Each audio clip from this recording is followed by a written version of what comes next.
Episode 174. Mm. You guys know there's no missed weeks. We're double 83 weeks at this point. Yes, We're doing good things. It's all gravy. This is Clash of the Podcast. I, the Ball Brother, am Conrad Cushman, host of Everything Pro Wrestling. This guy right over here is Sean Hubbard of HW Weekly. He has been in the game probably just about as long as I have been, and we combined together to form Clash of the Podcast. I wish I had like something that could change my voice right now. There you go. And when we put our powers together, we come in and we talk the wonderful world of pro wrestling. So yeah. Shake the mega powers. Yeah. And today is our kind of, it's not really the end of the year. See, I always say like there's technically 2 more days, but we're going to try to wrap up everything that's happened this year. We're going to even go over our predictions from last year, which are crazy. I might need some help because there are some where I'm like, I don't know if I'd give us the points on them, but we're close. Right. So I will bring it to the chat. Sean, other than that, my friend, I'm going to need you to hit your line and then we can get into this, man. Excited about 2026, man, but we got to wrap up 2025 the right way, and there's only one way to do that, Conrad Cushman. Please, my brother, drop that thing.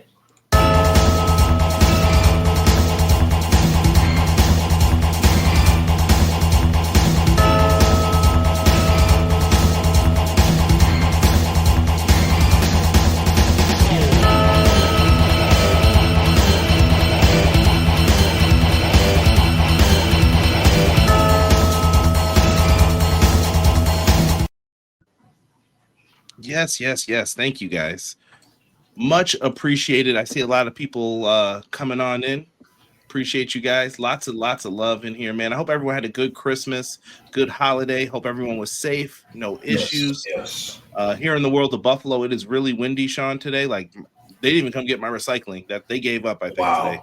Yeah. Okay. Windy, branches are blowing in my backyard. I'll worry about those later, but I hope things are good where you are, and I hope you had a good Christmas, man. How things been? Same to you, man. Like, everybody was good. The kid is good. Wifey's good. Family's good. We're just really excited to, bringing in a new year together. And, what I'm saying? Also, the, collaboration that I've had with you has been a blessing. I'll continue to enjoy that moving into 2026. The dream continues. We're continuing to do our thing. We grind during the day so we can do what we have to do at night and building our 2 brands and building our collaborative brand. And I'm really happy to be here with you, and I'm happy to be with all of you guys watching out in the internet land. And before we get started, I'd be remiss if I didn't mention Anthony Joshua. Crazy. Got into a car accident today. Where was he again? The location? Oh, I mean, it was overseas, but the thing for me is that, Nigeria, was it? I think it was Nigeria, if I'm not mistaken, but yeah, get well soon, man. You just never know, man. He is on the top of the world one day, and then, it's crazy how things can happen. Understood he got taken out of the car with no shirt on, and other people perished during this particular accident. It's crazy. Yeah, just be safe out there, man. And let's go to the community who is a big part of this, and we're just going to run down everybody who's in here and give some shout-outs and get into this show.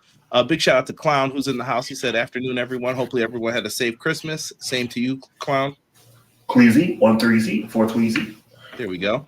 Sir Quills is in the house. He said, what up, Conrad, Sean, chat. Your boy Sir Quills is back again to enjoy my 2 favorite bros, CJ and Hubs, for episode 174 of the best wrestling podcast out today, Clash of the By God Podcast. #HW, #HWW.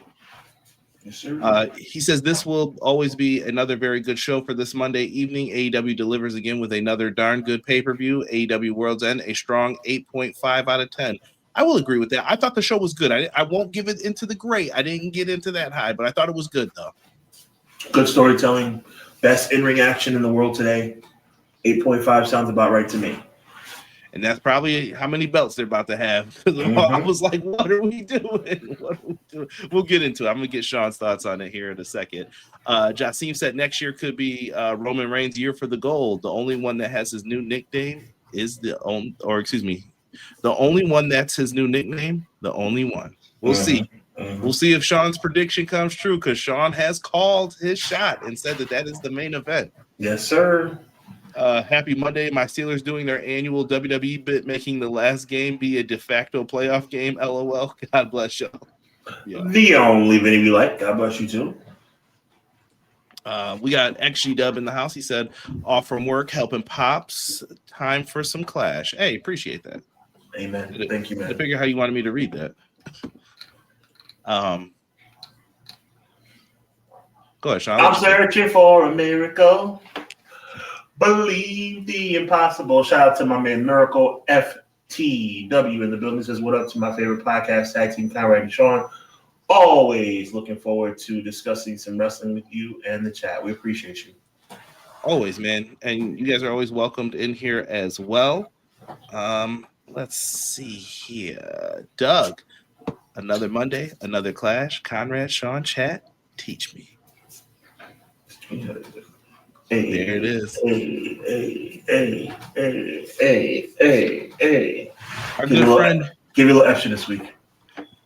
It's because it's the holiday season. Matt Lopez. M. Leezy Fo Sheezy. Hello, good evening, everyone. Hope you had a good weekend. And let's talk this week of pro wrestling with our two pro wrestling aces. We appreciate you. And I just remixed your entire comment. I read the first thing first and the last thing last. I just remixed it, but the DJ Clue. See, this is why I don't have it, because they know I would act a fool with it. The sentiment is clear. The sentiment is clear. Thank you. AEW, yes, had another great pay-per-view. Wednesday's looking good. So far, so good. I know they only have 2 matches announced, but I'm looking forward to those. T-Ferg said, what's good, gents? Hope everyone had a good weekend. I'm calling it now. 49ers win the Super Bowl in their home stadium. They look good. I actually have a different point of view, man. I understand why you would say the 49ers, but I got a real, and I can't believe I'm saying this. I cannot believe I'm saying this. I got a feeling about the Chicago Bears, and I believe you guys are going to see each other again in the playoffs. The Bears. I like the Bears this year. I think you guys are going to run it back in the playoffs, and I think, that game last night was an instant classic. Speaking of instant classics. McKinney. There you go. I'm here to talk wrestling with the Fire Live chat and the best bros in the wrestling know. Clash of the podcast, and I'll let y'all know my usual gem is in the next comment, and it is. Go ahead, Sean, take it. If you don't step out of your comfort zone in 2026, will look exactly like 2025 and 2024. And the difference between ordinary and extraordinary is that little extra. We love that, man. Facts. I like that a lot. I love it. Ray Thompson saying Happy New Year. Ray, thank you. Hope you have a good holiday season with your family. That's it, man. Beautiful family that is. Let's see here. Matt was telling people who's excited for Wrestle Kingdom. I'm looking forward to the show, man. I think there's a lot riding on that show. I think eminently a lot riding on that show. Joel says, yeah. What up, Joel? Yeah. I think he was talking about the Anthony Joshua. I shouldn't have. Oh, well, said that I'll say, yeah, anyway. Confirming it. Yeah. Yeah, shirtless and he was dazed. Yeah, prayers up, man. Best wishes to Anthony Joshua. Is there anyone else? BJ. Oh, E popped in. Yo, what's good, E? Look at that. Late to the party, but I'm here. Hope y'all are doing well this Monday. Professor. Get your grades up. Sean, before we get into the show, man, I have not read the new documents about Vince McMahon and the whole, I feel like this is every couple months, me and you were talking about some documents of court with this company. Yep. Did Vince McMahon sell WWE to Endeavor because he was promised a spot on the board versus getting them the best deal? There's some stuff coming out about it. I'm not going to speak about it fully. I've only read a snippet and I don't want to talk about it yet. So if you guys are wondering why I'm not talking about it, I won't. But if Sean has read it, I don't know if he has. We're pretty busy on Mondays. I hope you guys know in the background. Yeah, so I don't know if Sean had a chance to read it, but if you want we are pretty busy. I have read it. I have no comment at the particular time, but I will be doing some more. My guy Derek, I will be doing some more research, and I will get back to you guys because I have some thoughts. I just don't want to be, I don't want to be presumptive. Interesting. Okay. Very, very interesting times in the world of pro wrestling, to say the least. Don't forget, if you're out there, well, first, if you haven't, hit like and subscribe. It helps us immensely. Make sure that you are subscribed to Sean's channel as well.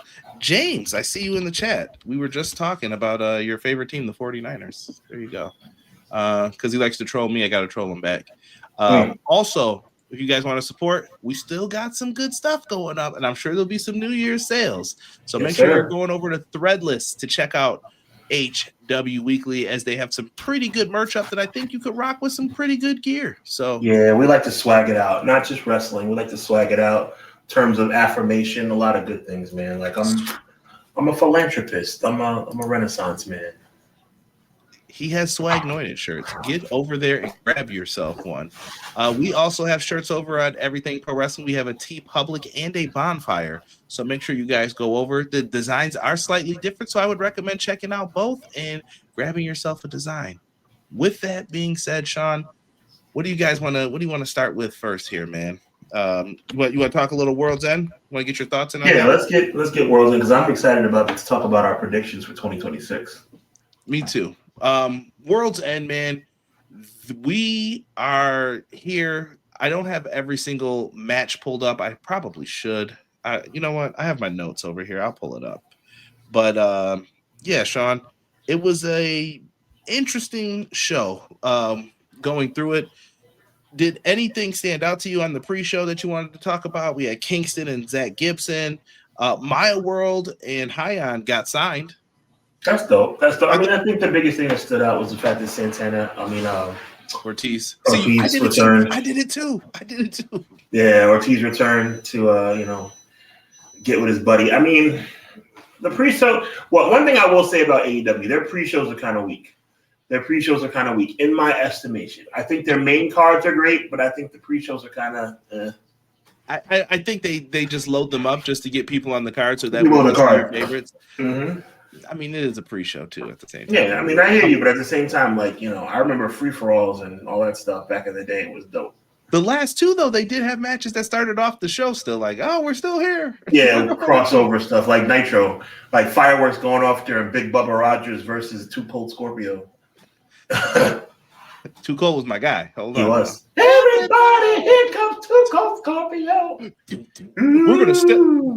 We're gonna take the limo to school. No, we're gonna step. I'm like, bro, you better open that limo. It look cold outside. Scorpio, how? Too cold. If y'all don't know, man, you better look up some Too Cold Scorpio, man. Good times in the wrestling world. Yes, sir. Yeah. Jet Speed. Yeah, the guy who shall remain nameless, world champion 2004. Yeah, his career was almost over before it started because of Too Cold. Yeah, that was the somersault leg drop that landed right on his face. Listen, I always send Rob because we always talk about it, and I don't know if people know that, but he was one of my favorites back in the day. Mm-hmm. And I always send Rob pictures of just the trauma of like what he has probably went through as a wrestler, and I'm like, bro, how did he survive some of this stuff? Mm-hmm. Like, I'm like, there's no way. Crazy.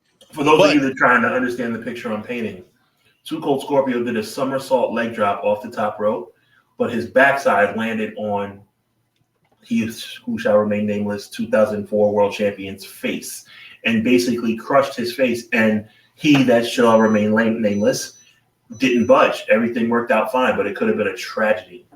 Yeah, that was awful. But Too Cold rarely missed those things. Like that was like one of the only times he ever had it. He missed that. Yeah, no. What show was that? Do you remember the show? Was it Super Bowl? Oh my gosh, I want to say it was. I know it was one of those dimly lit arena ones. It certainly was. I want to say Starrcade, but I think it might have been Super Bowl. Yeah. And Clown just said his matches against Sabu were classics. I think both. Yeah, technically, Too Cold definitely. Too Cold and Sabu had some really good matches. If you're looking for stuff to check out. Back to World's End, though, Sean. Konosuke Takeshita and Okada kicked things off, man. I thought it was good. I think they held back because I think that this wasn't the match yet. This was just let's give them a taste.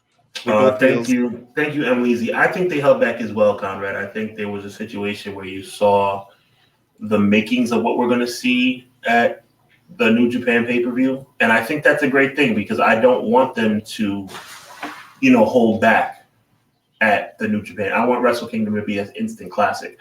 I would not say that what we saw at World's End was an instant classic. But it was the funny part is that they did not put on the way they would normally put on, but it was still a fire match. Always, bro. Always. I really enjoyed it still, minus the finish kind of like getting ruined a little bit. I didn't. What's going on back here? Yeah, kind of silly, but right. Good premise and thought, but execution was kind of. Yeah, so it worked. What ended up happening was Konosuke Takeshita moved on to being eliminated. Okada moves on to the finals of the tournament. Like I said, I don't think this is the end of this, and I do think that down the line you're going to get a match. The question is when. And we all know that Okada was going to win this tournament anyway because he never loses tournaments, right? Never. Keep that thought. That thought. And then we got what some people are saying match of the night: Kyle Fletcher, John Moxley. A lot of people love this one. It was a good match. It was a good match. There were no bad matches on the card. There was just nothing like, wow, exactly. This is crazy. I did put this in match of the year because I did hear a lot of people talking about it, and I want to have EPW awards coming up. I'm going to have those ready for you as soon as I have them reviewed. That I added to it because I thought it was a great match. I don't think it's going to win though, but I thought that this was a fantastic match. I did feel bad for Moxley. I don't know if you remember the spot early on where he shoved his leg behind the steps and then he fell on his teeth. That's what chipped his teeth. If people don't know. And that was not good. But Moxley's a beast in that one. The brainbuster on the apron, like Kyle Fletcher's so good, bro. He's excellent. He's excellent. What'd you think of the suplex, the sleeper suplex off the top, Kyle's neck? I just think they need to be careful. I know it sounds kind of like grandpa-ish right now, but like I just think they need to be careful. I mean, one false move and you could literally like unalive yourself. Like just protect each other. You know what's crazy though? I always tell people this. That's not the move that ever hurts you. It's never the crazy suplex. It's not Too Cold Scorpio landing on your face. It's gonna be I took a body slam the wrong way. I did a hip toss and then I tore my pec. I don't know how it happens, but that's how it usually happens. That's a good point. Clown screwdriver spot was clever. Yes, delayed grats. Welcome, my friend. What up, delayed grats? I am mad that there's an emoji for screwdrivers. What is this? I did not know that. Wow, somebody has a lot of time on their hands. Shout out to Easy E for finding that, but like whoever creates these emojis are like they have too much time on their hands. I like it though. I like it. So after that, Kyle Fletcher ends up getting Bulldog choked out. Chicago street fight. Anything on that for you, Sean? FTR and the Bang Bang Gang? I mean, look, to me, that's one of those times where me and you are going to differ in opinion about the predictability of the match being a good or a bad thing. I honestly thought there was no chance that they would lose the titles, and they didn't. Good match, but at the end of the day, it just takes a little something away when the match is so predetermined that it doesn't even mean that. I mean, you just knew that FTR was going to retain the title. Touche. I didn't have an issue with it. I thought it was fine. To your point, that doesn't mean you can't have a good match. But at the same time, it's like, I mean, when the match was announced, you knew that FTR was going to retain the belt. Here's the problem, though. What are we waiting for with FTR? We're waiting for Edge and Christian, right? Yeah. So if you're Cope and Christian. Copeland. I think he dropped Cope. Okay. Thank God he dropped. He never should have picked it up. Honestly, I feel like people are just looking for reasons to not like Adam Copeland at this point too. I'm like, he's given us a lot of reasons to not like him. Honestly, on this day, he cheated. He took his best friend's girl from him. Scumbag. Don't get me started on that because I'll go on a rant. Yo, listen. We're talking about 20 years ago now, but he got away with so much, bro. He just did what a scumbag. And all of a sudden now it's like we all love Adam Cole. Let's remember how much of a jerk he was. Yeah. Nobody wants to think about that, but it's like I remember how much of a jerk you were, Adam. I'll never forget Adam. Amy. Let me stop. That's the Matt Hardy promo. Oh no. See me in Ring of Honor. That's hilarious. Yeah, Brainbuster, Apron, Avalanche, Tazplex, Avalanche, Key Crusher, all those cool spots and no current AEW game to put them in. Don't get me sad. Don't make me sad. Not that there weren't any. Delayed grass going on for it. That's Christian and Cope. BJ always reverses it. Christian first. I love it. CNC FTR is just vamping. Bang Bang was great. It is not the best version of the Bang Bang Gang too. It's like the makeshift, like okay, it's like Road Dogg and X-Pac team up. It just doesn't feel right. You know what I mean? It's Team WCW at Survivor Series. The end is near. Forgive us.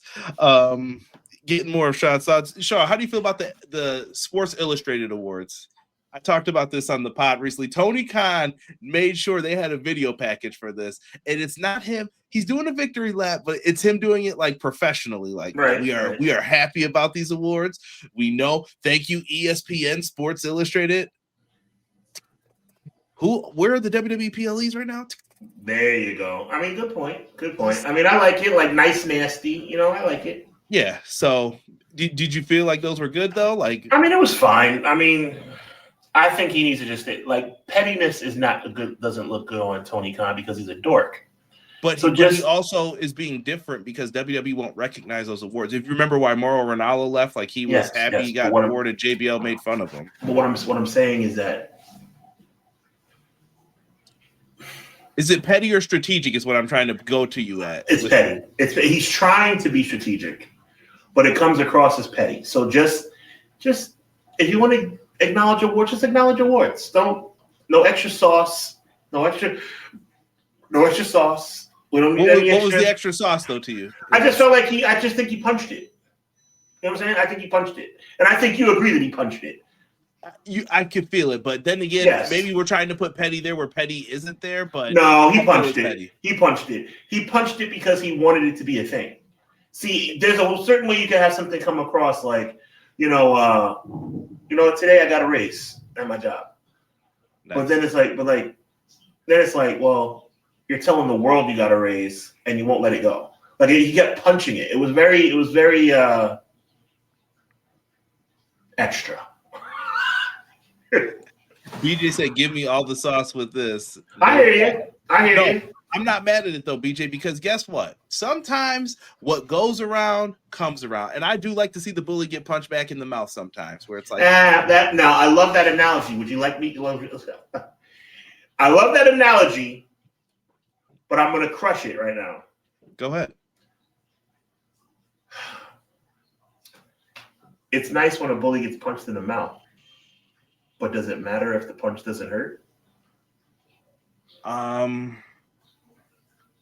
Did it not hurt? It didn't hurt. WWE doesn't care. I think so. You want to know why I think it hurt? Sure, please tell me. Listen. This is going to be an all-around show, so be ready. Yeah, let's go. Freddie Prinze Jr. Oh, Freddie Prinze Jr. I don't know what wrestling company he works for. They were gotten to by that because Freddie Prinze Jr. was probably telling the truth.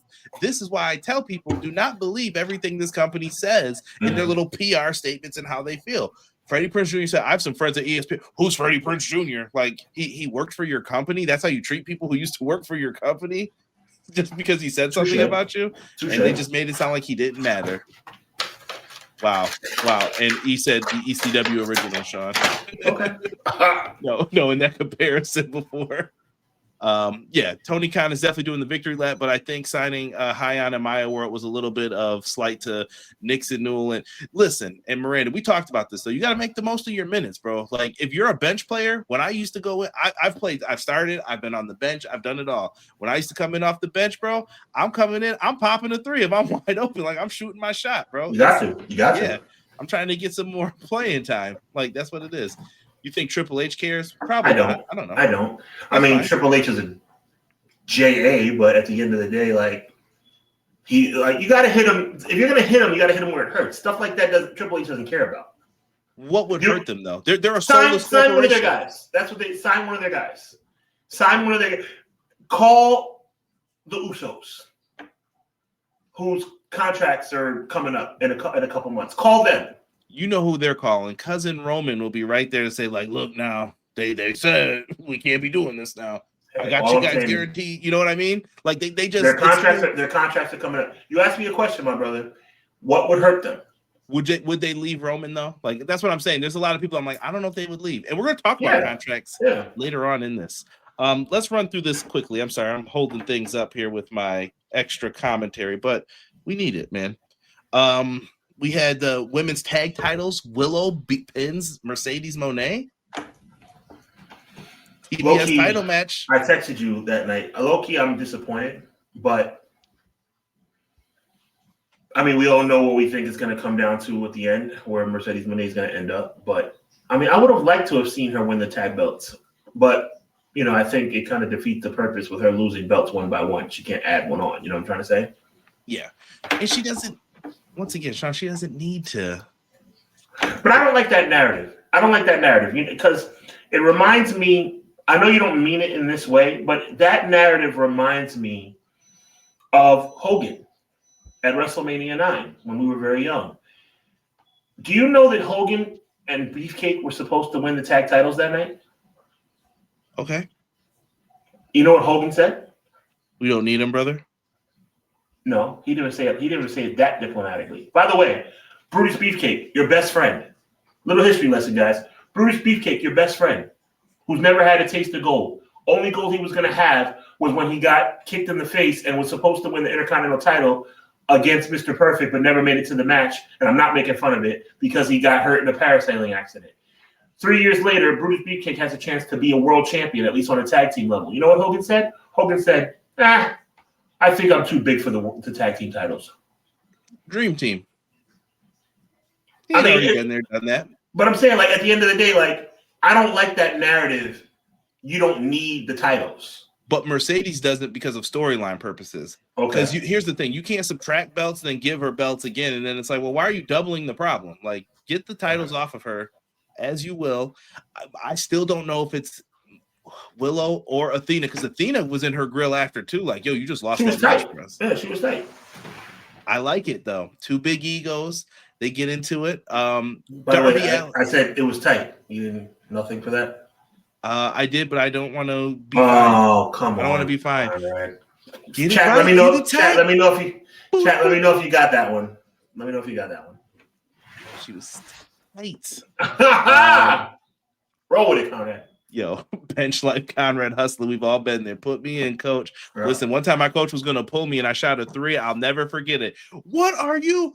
Let's shoot that again. That's all I heard. I was like, oh, thank God I made that, man. Yeah. I pulled up for no good reason. No good reason. Whenever I come to Buffalo, man, we're going to do 2 things, bro. We're going to ball and we're going to, do a freestyle. Here we go. No, you don't want to freestyle with me. I get in trouble. Facts to McKinney. Hubs is right. Sign one of their guys that WWE invested money in for years. That's what hurts Triple H. That's all that would hurt him. Thank you, man. That's what I'm talking about, bro. Like, you got to make a deal that somebody will not refuse. I guess I have a different thought, though, too, is because the brainwashing at the higher level is there already. It is very hard to make people resist it. Conrad Cushman, if they offered Jey Uso $10 million a year, Jey Uso would sign with AEW. He would. That's a lot of money, though. That's a lot. I'm saying are you winning or are you losing at that point? Jey Uso, what I'm trying to say is, if you like to make an impact, you have to spend money. The cons have already shown that they don't have a problem spending money. So at the end of the day, look, I'm not going to lie, bro. I would go after The Rock. I would give Rock $25 million. He's got stock options and stuff, I would assume. Okay, well, fine. I would go after whoever. I'd go after John Cena. Whoever, bro. Yeah, Roman. I would try it, but you gotta roll the dice. You gotta roll the dice. Signing WWE rejects, no shade, just being honest. Signing WWE rejects does not mean anything. You need to go after somebody like, oh my God, I can't believe. You know what I'm about to say, though, right? Yeah, sure. Go right ahead, bro. No. AEW people, though, mean something over there. Like, I hate that. Like, that's a double, like, okay, that's not fair. True. It's not fair. I don't know. Life's not fair. Think differently. That's what I say. Think different. Don't fall for the usual stuff. Darby Allin and Gabe Kidd. This one turned into a bloody affair. 12 minutes. Not sure why this was on here, but I understand that Gabe Kidd was the one who threw him down the stairs. They're back in the same place. It had its meaning and its purpose. It's just, I don't know how Darby wraps up this whole Death Riders thing. No, I mean, he's beating everybody. I think you said it perfectly. It had meaning and purpose, and that's exactly what the match was for, to extract revenge and to put you in a position to move on. I think this is the final chapter for the Death Riders as it relates to Darby Allin. Interesting. Okay. Especially because the Death Riders are not going to be around much longer. At least not the way they're currently constituted. I don't know now. Hold on, we'll get into it. I did love the Mixed Nuts Mayhem match as much. I thought it brought down a tournament-based show where every match is serious. There's things involved in it, and then it was like here's some comedy. It was your like Doink match from the old that you got me thinking New Generation right now. Yeah. Like a Doink match. Like okay, here's some fun for you real quick before we get back into serious stuff. I would agree. I liked it too, and I like it especially now when you explain the purpose. Yeah, and I don't know how I felt about Roddy giving a chop to his wife's back, but he did not hold back. He was like, "Remember them dishes?" Listen, she deserved it. She kicked him. She kicked him, and she was like, "Remember when you didn't fold the bed?" Under no circumstances do Conrad Cushman or Sean Hubbard condone violence from a man to a woman. However, this is pro wrestling, and in professional wrestling, I say punch her in the mouth. Give her a chop. That's right. All jokes aside, that was fun. Yeah, it was a fun match. I thought Tony Schiavone was wild on commentary too. He was. I don't know if you heard what he said with Tony Storm when she went to do that hip attack. Hike him up, girl. I was somebody. All right, creepo. Someone fan Tony Schiavone. Yeah, Tony, you're kind of crossing over into creep territory, buddy. Oh, someone had to say something like that, though. It was just crazy. Mixed tag match or couples therapy. I like that. A tag team called domestic violence or couples. I like that. Yeah. Quill says Willow should dethrone Mercedes for the TBS championship for a poetic justice moment. It only makes sense at this point. So if she shouldn't be I think it could still be Athena too, though. Like I said, that Athena 100. looking at her was there for a reason. I don't know what it means, but to me, it could be Willow or Athena. And I think that those would both be great choices. Tony giving the line in honor of JR with the creepy cowboy hat. Yeah. JR is a wild dude sometimes. Pinata. That was not JR. That was Ed Ferrara being ridiculous. That was funny. Sean, yes. Jamie Hayter, Chris Statlander. Pointless. You didn't like that? I thought it was a good match between them. I liked it, but it was pointless. Another match where you knew the result was not going to be anything different than what it was. I thought, listen, who do you think beats Statlander, though? I don't think it's Stekla or any of these other people who are lined up to challenge for it. Don't get me started. Statlander shouldn't be the champion at all anyway. I thought she had a nice Michinoku driver, like that avalanche twist one. That was well done. I didn't want to. No, we're not doing this. I am not going to allow slander of Statlander. She put on a good match. Come on now. Ooh, Delay Grat said Bane or Shafir he thinks will be the one. I am so sick of you defending this woman. She is the void of a decent character. She is the void of charisma. She is lukewarm water. I don't see what you see in this woman, bro. I'm not going to go off on a tangent. I'm going to leave it right there. I do not see what you see in this woman. Can we just talk wrestling in general? Yes. Booker? Sean, sometimes you reward hard work and you reward mistakes. You have to. Have you ever been the supervisor and you screwed up at a job and you got to kind of like, I messed up. I got you. I'll take care of you. That's what they did with Statlander. The Stokely thing was working and then they turned her back face. Not only that, she's always worked hard. She's come back from every single injury. She hasn't really taken additional time off. She always jumps in to do other stuff. Whether it's good or bad, it doesn't matter. She always volunteers. And I think this is just hey, you worked hard. Here you go. Thank you for your hard work. That's very nice, Conrad. I'm going to leave it at that. That's very nice. That's very nice. I'm glad that she's getting a lifetime achievement award. You have to do that sometimes, is what I'm saying. I'm glad she's getting a lifetime achievement award with the most prestigious women's title in the entire company. All I'm saying is sometimes you reward hard work, in my opinion. Someone said stat slander. I like that. That's pretty good. Yo, terrible. T-Ferg, that was a wild line as well. Tony Schiavone just pops off. Sometimes you're like, where did that come from? T-Ferg's comment when he's talking about that was nuts. Yeah, but it was out of nowhere. I was like, whoa! That was rough. Yeah, definitely happened, and Yeah, just funny stuff. Finals, Continental Classic, man. Moxley Okada. I think people were Something surprised. something that was not predictable. Something Some that was a surprise. Some people were disappointed by it too, though. They all thought Okada. It depends on who you were a fan of, but I thought it was a good match still. Once again, like, just don't be mad there weren't 8 kickouts this time. You know, people complain about that. Then when they give it to you, I can't believe it. What was this? They should have gave us more. And I'm like, what? What do you want? I'll be honest with you, man. John Moxley reminded me of why I liked him in the past.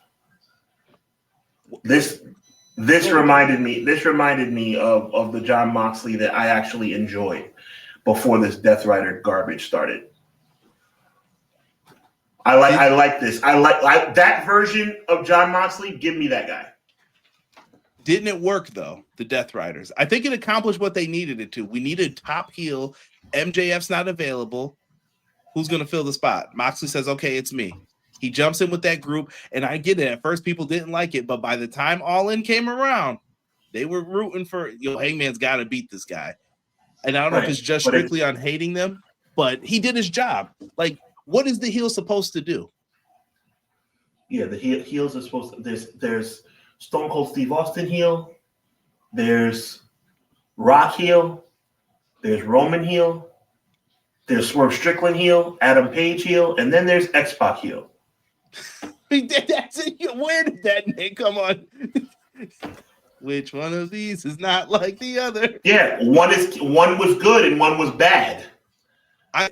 I still think Moxley did all right. The Death Riders have been a complete disappointment. Really? Oh yeah. It didn't do anything for Marina Shafir? Who? Where was Marina Shafir before this? Where is she now? In a spot on pay-per-view. She wasn't getting those matches before this. So what? What is that going to mean moving forward? More money, more opportunities for her. Marina Shafir might as well be a glorified. She's a corner person. She's not going to be featured in major matches. She's not going to be a champion. I don't know. Someone in the chat just said they think she might be the one to defeat Statlander. So we'll see. Absolutely not. Absolutely not. That's even worse. That's like being thirsty and having hot tea. Delay Gratz had an interesting comment about this. I want to read it real quick because he brought it up in here again. He said, Mox didn't turn face. The Death Riders turned us heel. Mox said that he wanted the challenge to AEW to step up. We hated him for it. AEW stepped up and got better, and Mox is now cheered. So he's saying that it was on us for always wanting more out of the wrestlers. And I'm like, oh, okay. And we forgot Mox tried to unalive Daniel. So at least Daniel said acknowledged it. Yeah, that's facts. Got you. And yes, special guest in the house, adding him to the stage. Malik. Yo, my bad, bro. I know my internet was tripping, bro. It's all right. We got weather concerns here too in good old Buffalo. But what's good, man? What's up, man? Yeah, it's been like super. It's just like I don't know, man. It's like super windy out here right now, so it's like it's all good. The cable's getting all messed up and shit, but it's same thing here. So we're talking about AEW right now, right? Yeah, we're on the main event right now. All right. So 4-way match, Sean. I think we all know how this was going to end up. MJF returned at Holiday Bash to cash in his opportunity, and cash in he did. He defeated everyone and won back the AEW World title. Swerve came out in the Green Lantern. You had the Ops out there. MJF did take advantage of the Ops interference, and he pinned the guy who beat him at World's End 2 years ago, Samoa Joe. And Hangman and Swerve kind of just left there like, man, what happened? what happened? Yeah, the writing was on the wall about what was going to happen. I'm glad that Swerve and Page didn't turn on each other. That was kind of like a little bit of a rumor that was going on, but I'm glad they stayed status quo, not friends, but no longer enemies. I like MJF winning the title back, man. He's the most entertaining heel in the company. I enjoy the fact that I think he's going to hold that title for a long time. I think he's back to reclaim his throne. I wasn't always the greatest MJF fan, but I'm starting to see what the fans like about him. He's a heel that you can get behind because he's not an annoying heel. He's an infuriating heel in the best possible way. Like, he's the type of person, like, again, X-Pac heat, there's a difference. Like MJF is entertaining all at the same time. Like you have to be able to. You got to understand. Jon Moxley doesn't put together a great promo. I thought the babyface ones were really good. Like it conveyed to me, I'm like, this guy's a face now. Like, well, again, I mean, yes, he painted the picture that needed to be painted. Now, maybe he's a better promo as a babyface than he is the heel, because that same stuff, that rhetoric wasn't working for me. But to stay on track here, the main event told the story that needed to be told. MJF beat everybody in the match all at the same time, although he didn't beat everybody at the same time. Low blow. Sneak pin poke here. To the eyes, yeah. Poke to the eyes. Yeah. But he got the job done. And now the story tells itself where he can go into Wednesday night saying, hey, I beat all your heroes. Wait, I'm say back. that one more time. The what? Wednesday night goes into Wednesday night. No, you said something else. The what tells itself? The story tells itself. Keep that in mind. Go ahead. Okay, the story tells itself to the point where now it's like, okay, I can walk into Wednesday night and I can tell the world that I took all your heroes, I put them down. I'm your champion again. I'm back where I belong. Deal with it. I love it. That main event was perfectly fine for me. I don't think they tore the house down, but I think it was a good match. I just want people to peep Rosenberg's comments, and I'm talking about Peter Rosenberg, who works for WWE. I found it funny that he said the Death Riders have no story. I just laughed at that the entire time. I was like, well, what is this guy? That's not accurate. There was no story with them surrounding them throughout the whole year because they were the focus of all the AEW stories, good or bad or indifferent, whether you liked it or not. And I'm not here to convince you to like it, Sean. You know what I mean? Like some people like it, some people hate it. I get it. But you're not going to say that there's no story. And I find it funny. And I just want people to peep this. Once again, I'm just putting you on game. Watch the games that are being played. MJF is always talked about very positively by WWE content creators. And I'm talking about like the big ones, like Rosenberg and all them. Just watch. They want him. The moment that contract is up, they're going to make a big play for MJF. That's what they're saving that money for. That's who they will pay money I agree. for. They're not even being coy about it. No. Malik, any thoughts on the main event before we move in? I like the main event. I don't know if people expected MJF to win. I don't know what you guys' predictions were, if you guys had MJF or not. But MJF, I think, has been one of the best performers they've had in the company for many, many years now. So he kind of fell off a little bit after that last championship run, but I don't think that was really his fault. I think he was kind of in and out a little bit, and it was, the Adam Cole storyline kind of got messed up with his injury and all that stuff. So I like the MJF move, and I think 2026 could be like a reincarnation of him as far as really like being one of the best in the company. Like when he was champion the last time, like some people consider that he was like the best wrestler like on the planet, So I think he's going to get back into those type of conversations. Yeah, for sure. Cool. McKitty said, I'm not feeling Swerve's new strong as his entrance theme. It's hard to hear the lyrics, and Beat throws off the na-na dance. I don't think you need the na-na dance, bro. If you have a chance to do the song with Raekwon, you're going to take the chance at doing the song with Raekwon. Like, I'm not mad at it. I get it. I prefer the other song too so far. But it takes a minute to get used to a new theme. I like the other one, man. I don't feel the other one. Yeah. I don't think this one's bad, though. Have you guys listened to it like without? It's not bad, but it doesn't serve the purpose that the other one served. It's all right. Yeah, cool. It's all right. Yeah, sometimes you make a switch and it ain't. I don't want to hear a mixtape song for it's all right. All right. Like I said, you got name value on it though. That's what I'm saying. So they were probably like, let's make a move. Let's stick into the realm of AEW real quick and just run through some news items that came up. Kenny Omega potentially set to rejoin the AEW World Title picture according to Fightful. Good move, bad move? What do you guys think? That's a good move. Yeah. Omega hasn't been in the title picture in a while, so. Yeah, I feel like Kenny's one of those guys. If he's only going to do 5 or 7 matches a year, or maybe like 10 with like 3 tags or something, do that then. Just give him his time and then just say, like, we're going to call on you for these matches, though, and this is your schedule. I feel like Kenny's trying to push himself like to be like a part-timer, and I hope he's just not pushing himself too hard, like that he might get hurt or something. He just looks like he's in pain out there sometimes.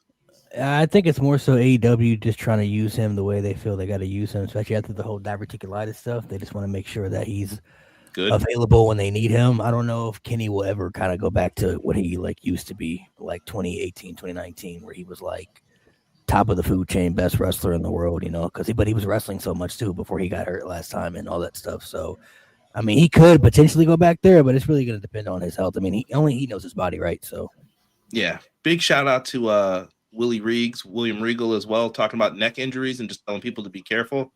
I know some people took like offense at it, and I think it's a smart thing to just tell people like, hey, that sleeper suplex spot in that match we were just talking about, Sean.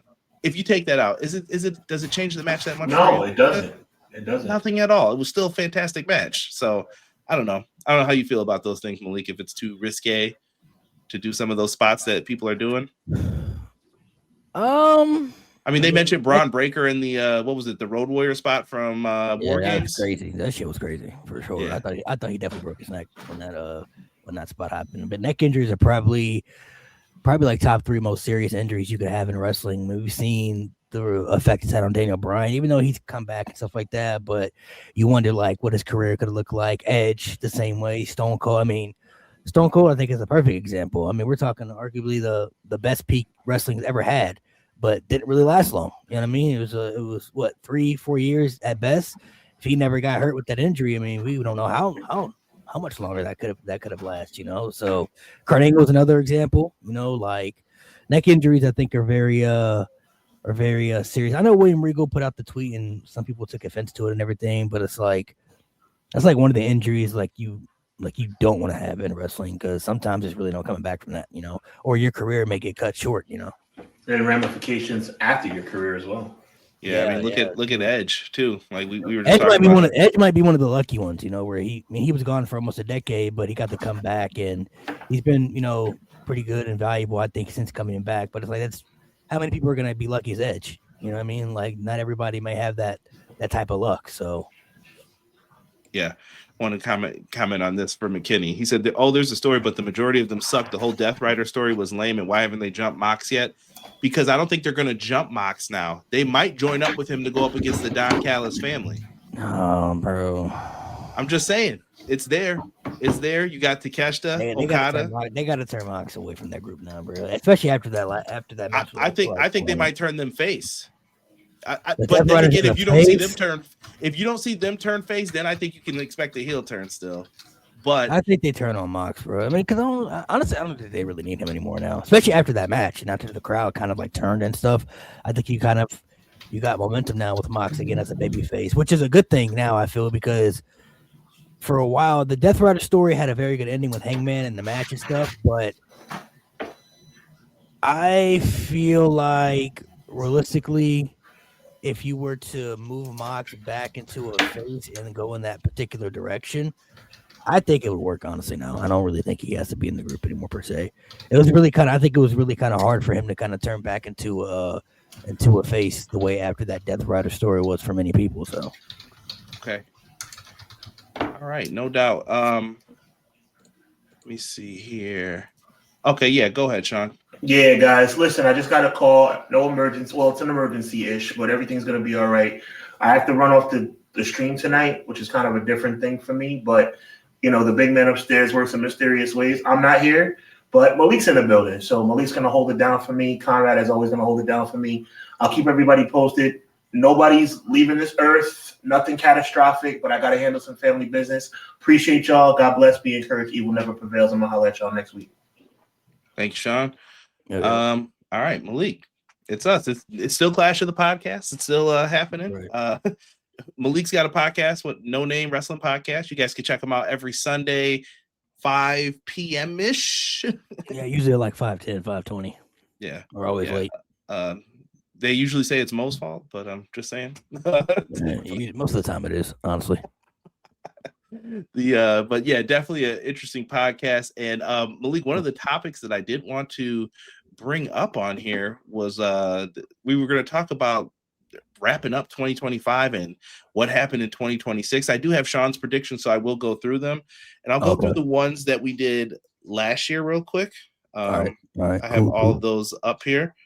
Let me bust these out. Bust it open. All right. Here we go. I did a bunch of them, so y'all can give me the big X on these. And I did put question marks next to the ones where I'm like, I don't know if they're going to give credit for this or whatnot. So here we go. Last year, here are the things that I said would happen, Malik, just predicting, trying to guess. In this one, I said John Cena wins the World Heavyweight Championship at SummerSlam to break Ric Flair's record for the 17-time world champion. Wrong, because it didn't happen at SummerSlam. It happened at WrestleMania. I said Tanahashi ends his career wrestling Kazuchika Okada at Wrestle Kingdom. On money. Point. Got it. I said Shota Umino will become the New Japan Death Rider following the footsteps of Moxley. I got that wrong. Goldberg wrestles his final match against Braun Breaker. Got that wrong. CM Punk will main event against Seth Rollins and lose in night one. Kinda. I mean, Roman was in there too, so I guess no, but yeah, I mean that was kind of right, basically. Kinda. Big E returns at the Royal Rumble, eliminating Kofi and Xavier. I had high hopes, but that did not happen. Tiffany Stratton will cash in, become WWE Women's Champion on SmackDown, and Charlotte Flair returns and wins the Royal Rumble again to challenge her at WrestleMania. Got that. Yeah. Naomi's the attacker of Jade Cargill. Got that. Lyra Valkyria wins the Women's IC title. I got that. Zilla Fatu joins NXT before the end of 2025. No. Jordan Grace joins the main roster and skips NXT. No. Joe Hendry will appear in the Royal Rumble, and then Joe Hendry joins NXT at the end of 2025. I got that. Mike Santana wins the TNA World title. Darby Allin will win the world title from Moxley at Revolution. Following the win, Christian Cage will cash in and become the champion. Wrong. Kenny Omega versus Okada will wrestle at All In 2025. I got that. FTR will turn heel at Double or Nothing. I got that. Actually, no, that's wrong because that was at Dynasty, wasn't it, when they turned heel? I don't remember now. I don't remember. Chat, somebody G-check me on that. I think that's wrong, right? Though. I think they turned at Dynasty. Double or Nothing leaves Vegas. I got that right. Ricky Starks joins WWE. I think I put Montez joined AEW. Theory joins AEW. I think I put Jacob Fatu will take over. He would have been in solo spot with the group with the MFTs, but that didn't happen. And I put Hall of Fame predictions: Sid, Haku, Mickey James, and Demolition. All wrong, bro. Someone's checking for me. They just said yes. I don't know what that's for, but we'll run through Sean's. I think I ended up winning this one against Sean. I think I had 7 and he had like 6. He put, let's see the ones he got right. Rock will be world champion one more time. Them days are over. I don't think we're going to see that again. Jey Uso will have another singles championship reign. He was right, really right, and he ended up getting the win. Trick Williams called up to the main roster just in time, bro, on SmackDown to see that happen. It's official, right, that he's on the roster? I didn't watch SmackDown. No, it's not official yet. He's still a hold on. I'm taking that back then. He's still a free agent, quote unquote, so. Okay, sorry, Sean. I'm taking that. I'm deducting that one. Roman Reigns will win either the WWE Undisputed or World Heavyweight Championship. Wrong. Copeland will win the AEW World title. Was wrong. Charlotte Flair will return at the Rumble. Was correct. Becky Lynch will return before or at SummerSlam. Usos tag champs did not happen. New Day did win the tag titles. He had mentioned Jacob Fatu would be more of a focal point in the bloodline than Solo Sikoa. I would say no to that. The audience of WWE will turn on Cody. I don't think they have. Malik, I've been listening to you talk about that. I can't fully give points on that. Sasha will win the AEW Women's World title while holding the TBS title. No. He did get Jordan Grace will join WWE and NXT. CM Punk turned heel. Did not happen. Cena will not become the 17-time world champion, he said. So, didn't work. Thank you, McKinney, for letting me know that. And it was that Dynasty. Thank you. Stone Cold would return to television. He picked Mickey James and The Rock for the Hall of Fame. That did not happen. He did say John Cena will become a Grand Slam champion, though, Malik. And Swerve Strickland will win the TNT championship to become the Triple Crown winner. That did not happen. And he said AEW will debut women's tag team titles. He got that right. Wrapping it up, Malik.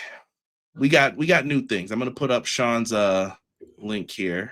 I'm going to put it in the chat. So then if anybody wants to follow along, we'll go through this. And then Malik, if you want to throw your predictions in here, man, I say, let's do it. Do you have any bold predictions for 2026 before we get into it? Just anything? Anything. Throw anything at the wall, man. There's a couple. I think Jericho is going back to WWE for a last run.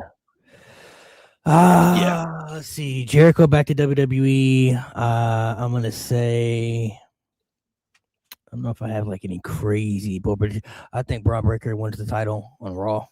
I think he beats CM Punk. You think it's happened on the 5th too? I think there's another masked man. Really? He's the only masked man. Yeah, I think there's Jericho. It's gonna be Jericho. Judas. I think it's like Ricky or Montez or somebody. Like I think there's another masked guy. I think they revealed Austin Theory as the masked man, but there's another one that we don't know about, and I think they give the title to Braun Breaker. Whether he goes into Mania or not, I don't know, but I think 2026 is going to be the year they're pretty much going to tell us he's taking Cody's spot eventually whenever they're ready for him to. Whether fans accept it or not, it's not really going to matter. He's going to take that spot when they're ready to give it to him. Do I have any other crazy bold predictions though? Probably. I would maybe say because AEW is kind of really hard to predict sometimes, especially with their title range. Sometimes they give you long ones, sometimes they kind of don't give you Samoa Joe 1 month. Yeah, Samoa Joe had 1 month. Hangman did. I thought Hangman was going to be champ the rest of the year before he lost it to Samoa Joe. So that one kind of definitely shocked me for sure. I'm going to say Darby Allin gets the world title next year. I still believe they want to give him that opportunity. I for sure thought he was going to be the guy to beat Moxley before he went to climb the mountain and all that stuff happened. So I think the plans change. And Darby, with the type of bumps that he takes, I don't really know how long his career is going to really last per se. But I feel, I just feel like a MJF and Darby Allin match for the title is going to be like something they're going to plan next year for something big. With MJF being the heel he is, Darby Allin being the baby face. I'm going to say that I'll say Darby Allin will be the one to dethrone MJF. I feel like Darby Allin's world title reigns will be like Jeff Hardy's too, like where it's like a month and then possibly move on. Possibly. MJF did beat him with a headlock takeover too. He's going to probably want his revenge for that. Oh, I forgot about that. Yeah, about that. I like it. That was such a heel thing to do. Like, I'm gonna beat you with a headlock takeover. You're not good. Yeah, that was crazy. I forgot about that. Yeah. People are putting stuff in the chat. So we got Clown saying Nick Gage returns to GCW and dethrones Atticus for the world title. Okay, all right. Willow will become AEW Women's World Champion in 2026. That could happen too. I think there's a possibility. I could see Bianca Belair returns at the Royal Rumble. Jade Cargill versus Charlotte at WrestleMania. ROH slowly fades to black. I don't think ROH is going to go anywhere, though. It's making money for them. It's just not exciting. That's you know what I mean? Yeah. If it was a live show, I think you put more effort into it, but it's not there yet. But I don't think it'll disappear. Happy Nick Gage is healthy. Yeah, same here, man. Always good to hear some GCW stats. Let me pull up some of these, Malik, and you know what? I would love to hear your thoughts on what me and Sean said about something. So let's share the screen here, and then we'll probably end up off onto the side. And if you want to say something, you just stop me here. So here's mine. I broke them down by company. I did a lot less this year. So just because it was hard to like guess some of this, and I'm pretty sure some of the things everybody sees. I put Chris Jericho returns to the WWE January 2026. If you want me to put a date on it, I will say I think he returns on the 5th. I think on that Stranger Things. Yeah, it'll either be he'll either come back on that Raw or at the Royal Rumble in Saudi Arabia. Yeah. I think he'll be there either way. I also put Gunther will retire AJ Styles before SummerSlam. Am I talking crazy? Bro, I've been saying, so I don't know how much you've been watching the pod, but I've been saying that so Gunther retiring Cena, tapping Cena out was huge, right? Him retiring Goldberg. I think that Gunther should go on a retirement tour next year path where he retires AJ, Jericho, Brock, these people where he retires these legends, kind of going like on a legend killer arc, but actually really kind of retiring people. Some people, there's some people in the pod who think Gunther should win the Rumble and go face Cody at Mania, but that doesn't give me night 2 WrestleMania main event for me. I just feel like that's not big enough to be in that spot when you have other options that are much bigger stories. Like Cody and Gunther could be a good match, but if you're gonna sell WrestleMania, because we all know night 2 is the main event they're telling us is the biggest match on WrestleMania. That's what they're selling us as the money match, right? And Cody and Gunther would be a big match. But when you have Cody versus Roman on the table, possibly Cody versus Randy, or even Cody versus Punk, those are just bigger matches with bigger options. And I feel like if they go with Cody and Gunther, it'd be fine. But I'm going to look at it as you had other options that were much bigger that could have sold WrestleMania out more with bigger stories. And I just feel like I don't know if majority of the audience is still buying into Gunther as his big money draw that WWE wants him to be. I think he definitely could be the top heel next year, but I think he retires AJ at WrestleMania next year. I don't think AJ's going to wrestle much next year. I think AJ's ready to be done, to be honest, just based off the interviews he's been having. I don't think Jericho is. I don't think Jericho wants to retire, so he might be a later one, in my opinion. Like he might sign and then say at the end of this contract, "I'll do it." But in the beginning, I think he's coming back for next year. Like he may have a 1 year run, but I don't. I mean, he's already 55, so I don't know how much longer he's going to be.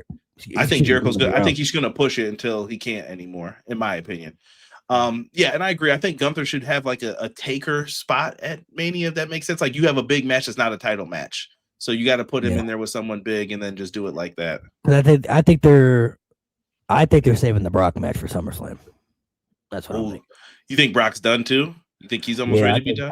I think Brock will put Gunther over. I think Gunther's beating all these legends next year by like submission. I think he's gonna tap out Brock. He's gonna tap out or pass out, whatever it may be. Like that's gonna be his thing. They're gonna have to find someone too to definitely like be the one to dethrone him too. Like that's the real goal too. Like who's the guy from NXT or wherever that's gonna beat him? They got to figure out what babyface they want to build up for that spot. Right. I'm just looking. I'm pulling up some of the things that people are saying here. Tokyo, what's good? I see you, bro. Gunther should go on the Indies and retire. Legend still wrestling too. Yo, terrible. If he retires, Brock, he's going to be a face to the fans. Could be.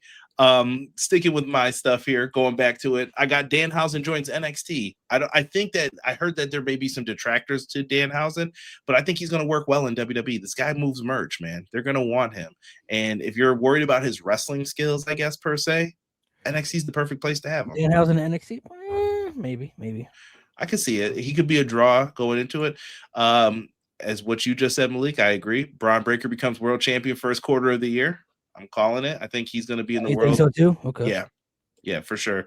I don't know what you think about this one. I think Judgment Day breaks up. I think it's time. Yeah, I think realistically they could turn down. I think they should keep Dom and Liv together. Because I think they easily could be baby faces for sure. People like Liv and Dom, I feel like is at a stage now where he could be accepted as a baby face as well. They could easily tell a story where he reunites with his dad and all types of shit, and then you have Finn and Roxanne, do their thing, whatever the case is. But I don't know if they necessarily break up though. I think the Judgment Day is I think they could keep them around for a little bit because they're like a group that they keep reinventing with other people, and it may not be as peak as it used to be, but they're always featured on TV. Everybody who's in the group always has a spot. It's like they're a safe route. I feel like joining the Judgment Day isn't like. It may not be the best thing for you, but it's not the worst thing either. Like I feel like they took the Hurt. It's a guaranteed spot or the Hurt Business spot. Like they kind of became like the Raw version of the Bloodline for them. Like okay, like Raw it's a guaranteed spot, and they've turned. I think people got to start putting the Judgment Day as a group in like more like bigger conversations. If we're being honest, I mean, look what this did for everybody in the group. You look at Rhea turned her into a megastar. You look at Damian Priest turned him into a world champion. Turned Dom into one of the biggest heels in the company. He's had a prominent spot and reinvented him so well because that babyface arc with Dom was not working, I feel. And then I was one of the few, bro. I was like, no, Dominic Mysterio's good, bro. He's got something. I can see it. Bro. His babyface arc was not working at all. And then even the other people you look, I mean, Liv gave her a great run, I feel, as in a prominent spot. JD McDonough, for being honest, if he wasn't in the group, I don't know if he'd even be on TV much. He's well liked. He might not be as featured on TV as much. Then like Raquel, it's been good for her. Like remember like the backlash she used to get, Raquel, before joining Judgment Day, and people was like sick of her and like all the babyface arc and stuff, and now like people are now praising her and everything. Roxanne's got a prominent spot. Even like Carlito was a little comedy gimmick, but it was funny for a while, and he had a prominent spot doing something. So I think Dom and Liv, it could be time for them to move on. I mean, they could replace them with El Grande or something. I don't know. Yeah. Wow. Someone delayed Grat said, with that perspective, Judgment Day has indeed worked for most members. I think it worked. I just don't think the group can sustain itself. Like you could keep it going, but I feel like you're going to have to make some changes, but I think they end up breaking up the group and they just go their separate ways. I hope Dominic's not injured too. That's my other worry. Like if Dom's hurt, I don't know what they're going to try to do or how they're going to be featured. But we'll see. going back into it, I have Rhea Ripley wins the world championship at WrestleMania 42. I think she beat Stephanie Baker for it. So you still think it's going to be Rhea? Yeah, for the world title. You're doubting? I am now, man. I think they might ride out this tag team with her and Io for a minute. I think they might ride this out. I think they might give it to Liv and Stephanie at Mania. I for sure thought they were going to do Rhea, but I didn't think this tag team would be as long as it has. And they got momentum too, man. I'm not going to lie. I think people really like this team. So, especially if they win these tag titles. We'll see, man. I don't know if it's the wave, man. I don't know if they might be able to pull it off. I just feel like we've squandered Rhea Ripley since last year. Like that title change they did in Buffalo. I was like, why did they do that? Like on this night, like it was surprising, it was shocking, it was fun, but I was just like, oh man, Rhea's just not been the same since then. Yeah, her momentum has come down a little bit. Yeah, let's go into AEW. So I have for AEW, Konosuke Takeshita and Kyle Fletcher will join the main event scene on like a permanent basis where they feel like they're right in there and they belong in there. Oh, not a crazy prediction. Let me ask you this. Who do you think for AEW has, you're two young guys, who do you think has more potential, Kyle Fletcher or Takeshita? I think it's Fletcher, but I think Konosuke will be better. Konosuke is going to be fine, though, because of his international flavor. Like, he works in New Japan. I think he works in CMLL. He works in other places. I think Kyle just has the leg up just because I think people will be like, oh, his promos are so much better, and he works with Don and blah, blah, blah. He's younger. You know what I mean? Like the English barrier thing is that's going to play the factor. I don't know. It depends on how fans feel about it. It doesn't bother me at all. Like, honestly, I don't know. I'm having a hard time picking who's going to be my wrestler of the year. It's tough for me, but I don't know. To me, Takeshita, honestly, I don't think 2025 really had a wrestler of the year, if I'm being honest. I think everybody kind of was. This was a weird year where I feel like everybody kind of just was there, but nobody really stood out to me as like this person is like standing out, as like the best right now. I feel like last year for me was Cody. Like Cody stood out a lot to me. Roman stood out for the Bloodline for a while. MJF in 2023, like people stood out, but it's like this year, I don't know if anybody really stood out, man. Maybe Mercedes, because Mercedes has been doing a lot of good stuff, but I don't know if she like the best though. I don't know, man. I don't know. I just put my answer in the chat for who's a big fan of JD. And if you guys don't know, HBK. But I'm just letting you know. Oh, yeah, HBK, yeah. He loves JD McDonough. He featured him a lot. NXT UK as well. I just said AEW will begin to have a growth in attendance before the end of the year, I think, as well. I think that they start to bounce back a little bit more than just doing the smaller arenas. I don't know if you agree with that, but I got Will Ospreay will become the world champion. I don't think that's too crazy. Cope and Christian will become tag champs. Not too crazy. Depends when Ospreay comes back too. Yeah. I also put in here Christian and Copeland will face FTR and the Young Bucks in some type of TLC match eventually, I believe.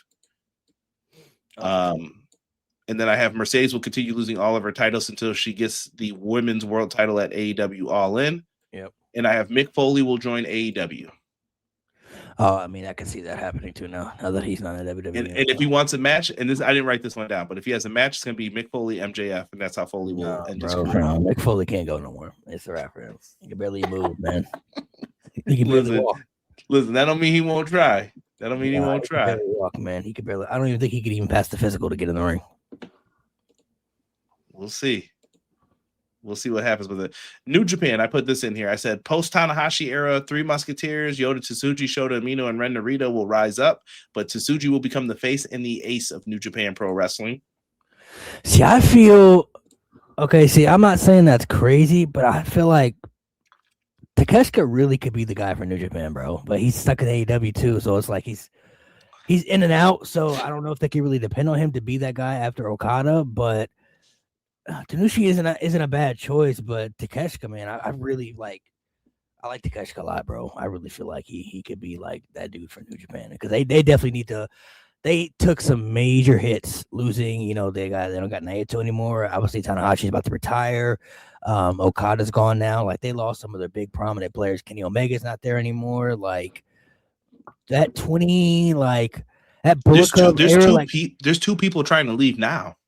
Yeah, like that bully. They don't got Kota Ibushi anymore either. Like that 2016 to like 2018, 2019 of New Japan was like super crazy with like they had their own superstars, but they also brought in some people, from like Jericho and other people they could fit in that mix, to make it big. And now like they have to find their new people and like Takeshita, It takes time. Yeah, Takeshita, listen, you're talking to someone who watched when it was the bad days, the Inokiism days. Like that was when they were trying to do like MMA fights with Nakamura, and Nakamura was the guy, and you were like, people were just I don't know, bro. But Nakamura was great though. Like I agreed with that. Like at the time, I was like, no, Nakamura should be the world champ. But then they did like the whole he's the Intercontinental. Then Naito fell into it. Like it worked eventually. Like it worked itself out. You got to go with the young guys. And to me, Tsuji, he's got to beat Kinosuke at the pay-per-view, man. You think so? Yeah. That's how he becomes the face. And I'm hoping that we get to see, what was the other thing I put? More women's matches on New Japan shows, and I hope that they give them more time. They're gonna do that for sure now. Yeah. It's a different culture, bro. I don't know, man. Sometimes you look at the match like that, I'm like, they gave them 10 minutes. These are two great women's wrestlers. All right, they get more time. It'll start to improve. It's kind of like, I think it's kind of like WWE in Saudi Arabia. Like it's gonna take time for it to be accepted, and thanks for it to improve. Yeah, let me run down these real quick, and you could just tell me, like I said, stop me if you want to say something on these. The Hardys will finish their careers under a TNA contract in 2026. Oh, really? TNA? I think that they finished their career in TNA. That doesn't mean they won't get a WWE match, but I think they're going to be under TNA contract when they do it. Chris Jericho will make an appearance in TNA wrestling, and I put TNA will return to the United Kingdom for the first time in years. Okay. CMLL, I will predict continue their business as usual, and I will predict over 35 sellouts. Everyone talks about WWE's business, bro. CMLL was crazy this year. Like, I want you to look it up. They had over 40 sellouts. That's a lot, bro. They crushed. Yeah, I'm not really tapped into CMLL as much as Triple A. I've been watching AAA for a long time, but bro, I don't know if you got the Triller TV joint, bro. But on Fridays, I've even been watching SmackDown. I'm over here watching CMLL. Like, yo, dog, this is crazy. I'm not fully tapped into CMLL the same way I am with AAA. I've been watching AAA before they had this stuff with WWE and everything, but I got to get more into CMLL. Yeah, CMLL is great. CMLL. So I said that, and then I said Mascara Dorada will face Mystical, but lose, building towards Mascara Dorada becoming the star for CMLL. And for AAA, I predict El Grande Americano will be the focus of the brand moving forward. And I will even say he will become the Mega World Champion, and Vikingo will become a top heel and reclaim the Mega title as a heel. Man, him and Omos, man. Yeah, we're about to be cooking over there with that. I agree with El Grande. Like, I gotta be honest, man. The El Grande shit working, bro. I ain't gonna lie. That shit kind of work. I don't know. Allegedly, it was Chad Gable. It wasn't confirmed. We never saw it. But when Chad Gable come back, that spot ain't his no more. I'll tell you that. If it was Chad Gable, allegedly. Now I have not seen Sean's yet, so you're gonna get my reactions to this. It ain't gonna be his spot no more. I promise you that. Here we go. Oh, you think he's the better El Grande, the new guy? I mean, we don't know who it is. I'm just saying. I never saw the face reveal. So here we go. Allegedly, he said it was Chad Gable. Chad Gable's not there right now though, so it's like if he comes back, whenever he does, if he was El Grande, that spot ain't gonna be his no more. I promise you that. But if you watch, it's great. I've been telling people they gotta watch AAA because if you watch El Grande in WWE, like on Raw, he's not presented the same in AAA. It's very different. Like the crowd really like El Grande in AAA. Yeah, it's weird, bro. Some stuff I can't put my finger on or like understand it, man. Delaygrass says it's working though because I think people have to realize too, you could be given a bad gimmick, but if the performer is good enough to make it work, sometimes it's good, man. You know what I'm saying? Like the El Grande stuff was never supposed to be what it is right now. But the performer behind that mask is making it work, man. I'm not gonna lie. Like if this was, let's be honest, if this was 20 years ago, 30 years ago, and we didn't know like dirt sheets and all that stuff, how many of us really know El Grande wasn't like Lucha Libre? You feel me? Like I would have never known. You couldn't convince me that this guy was really like. You ain't fooling me with that slender frame. I know he's got a distinct body type, and I was just like, nah, I know who that is. I know who that is instantly. I knew when you were a kid. Didn't you ever? Who was the first person you ever recognized that you were like, yo, that's so and so? Do you remember? Nah, man, I don't think I really remember too much about But it. you never Probably noticed, like, yo, that's Nova from EC. Wait, Simon Dean is Nova. Or like, you know what was for me? Repo Man. I was like, that's Smash from Demolition, dog. no, yeah, for me it was like I didn't really maybe like Lord Tensai when he came back, and I was like, oh, it's A Train. You know what I mean? Like, why is it A Train Lord Tensai? But like people who had like, if you had like a mask or something back then, I probably would have never known. Like, oh, that's so and so from like, you know, this. Like, for the longest, I didn't know Christopher Daniels was Curry Man. No idea for a while until like that came out years later, bro. I'm like, that's Curry Man, bro. Like, I'm so old. Maybe it's because I'm so old that I knew all that stuff. I would go in, I'd just be like, Christopher Daniels having fun with it. Good Ichiwa, just going crazy. Yeah, when I realized Raven was Johnny Polo, that was another one when I first saw it. I was like, you know who I said? It was Scotty Flamingo. That's how old I am, bro. Like Raven was Scotty Flamingo. I was like, oh yeah, that's him. All right, let's go through Sean's, man. Let's see how crazy Sean got in this. crazy takes, man. So let's see what he got.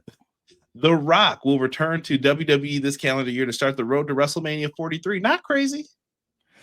I don't know if he'll be there. Okay, I'll say this. I'm not sure if we'll see much of him next year per se early, but there's no way they're not doing Rock and Roman in Saudi Arabia.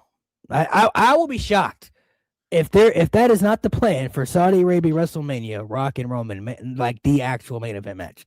We talked about it for years. We talked about for years, but it's like I feel like them having Mania in Saudi to me was like, oh, this is the money match for sure. Like this is literally made in Saudi Arabia. It's the perfect match they want. Like, so how do I feel about it? Yeah. Do you care so?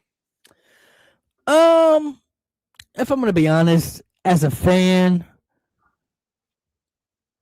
if I'm really being realistic as a fan, I'm not really depressed about it. Like if it doesn't happen, but if they present that shit on my screen, I'm not gonna pretend like I'm not gonna be into it, bro. Like that, okay. The energy is gonna be too high for me to be like, the star power is gonna be too big, the aura is gonna be too big. It's like I was into it when he came back last year, but it's just the timing wasn't right. I'm like, no, they can't just push Cody out of that spot, you know, for this match. Like I was excited for Rock and Roman, but then it's like the timing just wasn't right for it, you know? So it's like there's too many other things and factors, but it's like if they were to do it, you know, if they were to tease it like at some point this year and we finally announce it for Saudi Arabia, I'm definitely going to be into it for sure. Okay. At least you're honest. Because some people like the most fans let's be honest, most fans are going to be into it. They may not say they don't want to see it now. And I think they felt the same way when Rock and Roman were first face to face. I think a lot of people did want to see it. It's just the Cody stuff was right there. So it just wasn't the right time for it per se, you know, and everything. But it's like, I don't think WWE's had a match of that magnitude since Rock and Cena. Like that's the last, that's like the last big box office match they've had. We got two questions for us here, Malik, while we're reading Sean's stuff. It says, will Saudi Mania be 2 nights? I say yes. Yeah. And then he says, does AEW run a pay-per-view during Mania weekend? I think it depends on how everything is set up. Like if GCW's gone and like some of the other people do actually go over there to put on shows, yeah, then I wouldn't run it. But to me, it depends on how logistically it shakes out. But I would be waiting though until contracts are signed, and then I would then pounce and make some moves. And I would do a show in New Orleans just to turn that city towards. Yeah, that'd be good right there. I like that idea. Sean, Triple H will either lose his job as creative director or someone will join him and share equal responsibility. No, he's saying he gets hit with the Vince Russo, Eric Bischoff. No, he's not. Triple H ain't going nowhere, bro. I don't see it yet. Until the walls aren't crumbling yet, but that's a crazy pick if it happens. Sean gets some of these right, bro. He called when AEW added more pay-per-views. I was like, how did he know that? But there was no way he could have known. He said AJ Styles will be retired by Gunther. I agree with that. I agree. Judgment Day will stay together with Finn Balor and Liv Morgan as the co-leaders. Raquel and Dominic will no longer be part of the faction. Oh, Raquel and Dom. Okay. Chris Jericho will have a match at WrestleMania 42. I can see that. Austin Theory will be revealed as the informant for Seth Rollins. Oh, he got that right. You think so? Well, Austin Theory's in the group now. Oh, so he's like He's a double agent. Theories with Seth. Okay, so Mhm. double. Okay, ooh, that could Doing be the stuff. I like that though. See, that's why I like the idea of another masked man though, because if they put Austin Theory in that spot, but then again, I don't know. I kind of feel like that might be backtracking for Theory too, though, because I don't think he needs to really. I think they should use the vision for superstars that they want to build up as part of the future. You know what I mean? Like that should be the entire point of the name, the vision. You know what I mean? Like people that you see potential in that could be world champions, put them in that group, and then help propel them up to make them stars. Obviously, certain people are going to be bigger. Like we expect Braun Breaker to be the next top guy, you know. But it's like I think, man, I still feel like a lot of people sleep on Bronson Reed, bro. I think Bronson Reed could easily be a world champion. I'm like, bro, Bronson Reed, like they got to start, you know, people got to start paying attention more to him. Yeah, I mean it. I think it's there. I just don't know if people have realized it yet. Like he just like crushed LA Knight, and I feel like they haven't capitalized on it. I'm hoping tonight that they do that on Raw. We'll have to wait and see. He says Dominic will become the world champion in the 2026 calendar year. Maybe I could see it at this point. Maybe Dom gets like a Money in the Bank. He could replace Triple H with Vince Russo. You guys are bugging in the chat, bro. There are certain things. When people talk about like, yeah, we want Vince back, I'm like, yo, you guys are bugging, bro. Like, you forgot. I don't believe that, bro. People must not have saw them late 2010s, bro. Like, y'all just didn't see that fall off of Vince. People are trying to cop out with that, saying like, looking at the good years Vince did, but those were years ago. We're talking like 1985. What are we? Yeah, we're talking about? Attitude Era. We're talking Ruthless Aggression Era. We're talking like, you know, a little of the PG stuff, but it's like Vince had been out of the fold for years. That's why people had wanted Triple H to come into the fold. Nobody ever said Triple H would have if you expect Triple H to come in and make every year a good year, it's not possible, bro. Like Vince McMahon didn't have every good year when he was around. You know what I mean? Especially go back and look at the mid 90s, bro. The mid 90s was terrible. You know what I mean? But then it picks up late 90s, early 2000s, you know, like it picks up here and there. So Triple H just has to make it promising where he's going to give us more good quality opposed to the bad years. I could feel you if Triple H went on a 10-year run and let's say out of that 10 years, 7 of those years were bad. That's the problem. You know what I mean? But if he had a 10-year run and let's say 2 or 3 years were bad out of that 10-year run, is he really fumbling the bag? You know what I'm saying? Like he gave us 3 bad years out of 10 years. You have to view it like this too. Favorite booker or time period in wrestling? How long did it last, Malik? What's your favorite time period in wrestling? You know, I'm a Ruthless Aggression Era guy, man. Well, what was the peak like Ruthless Aggression? Like it was good through like this time to this time. I would say for me, my really hardcore fandom that I really enjoyed was 05 to 08 in that time frame. Like 3 years, though, right? I'm just glad you said it. 07, 08, yeah. What was the peak time for AEW fans? 2019 and 2021. Yeah. 3 years. Triple H, he booked from 2021, and I would say like in the middle of 25, some people just started seeing like, oh, it happens. Like bookers are good for 3 years. You got to recharge your batteries. Like this is just a history lesson. Why do you think Jerry Jarrett and Jerry the King Lawler split the duties for booking for 6 months apiece? Because that way you would come back with fresh ideas each time. I'm just putting it out there. I always say that it's hard being a booker. It's harder than people think. Like you're gonna be hated. Yeah, a lot of people too. Like, I just hate that every time somebody makes a bad decision or something that you don't agree with, people would instantly just jump back to they want this person back. They want this person back. Like, you also have to remember, as wrestling fans, we're all not gonna want the same stuff. You know, I think me and Conrad have always kind of agree on certain stuff like that. It's like I think you and I understand, like when we watch wrestling, we understand that the show isn't going to be revolved around everything we want per se, because everybody likes different things.